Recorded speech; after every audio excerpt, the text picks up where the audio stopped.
Pat Daley, the true transient, is no stranger to adventure. In fact, he once hitchhiked across America 3,500 miles. Well, he's got himself a new adventure. It doesn't involve roads. I'm paddling in a canoe to Mexico. That's absurd! From New York City to Mexico in a canoe, and you're just kind of like, what? That's kind of a cool adventure. Oh, it's an amazing adventure. 2,600 miles. He's going to use the intercoastal waterways, starting from the Statue of Liberty. It didn't start too well.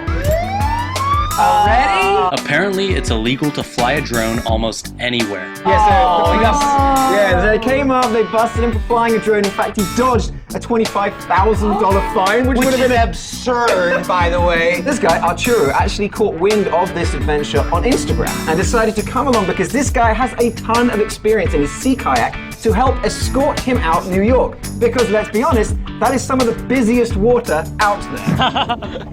Guy just did the crazy sign at us. I think a few more people are going to be making that sign. Yeah. I'm really excited for him, but at the same time, I'm afraid. The magnitude of it all starts to sink in. I feel like I'm not totally bought into this idea because it's such a long time. Yeah, it's quite the undertaking. It's a fascinating story, but to tell us more about how it's going, we actually have Pat Daley live by Skype right this minute!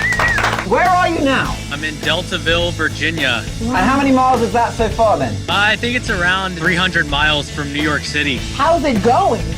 As you see in the first episode, I was kind of overwhelmed, but the more I've been traveling and getting to new places and meeting awesome people, I've really come to look forward to every bit of it, and it's been awesome so far. Pat, what have you learned about yourself, about the country that we live in so far? Probably learned more about, people, just how generous they are. I got woken up by some cops, and I told them what I was doing, and they invited me to breakfast and bought me a hotel room.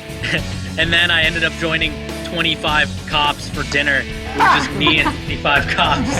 How are you sort of funding it? Because you do have a GoFundMe page, right? Yeah, the GoFundMe page kind of got me to start. I was able to buy supplies that I needed. I saved up some money, but I'm gonna need to work a little bit more. I do graphic design for my computer, so I'll have to take on more jobs like that. Luckily, a journey like this isn't really too costly. I'm just paying for food here and there. Hopefully we can check in with you later on to just see how it's going. If you guys at home want to follow along with this journey, just follow him at The True Transient on YouTube. Thank you so much for taking the time to talk to us. Thanks for having me, guys. Appreciate it. Good luck, buddy.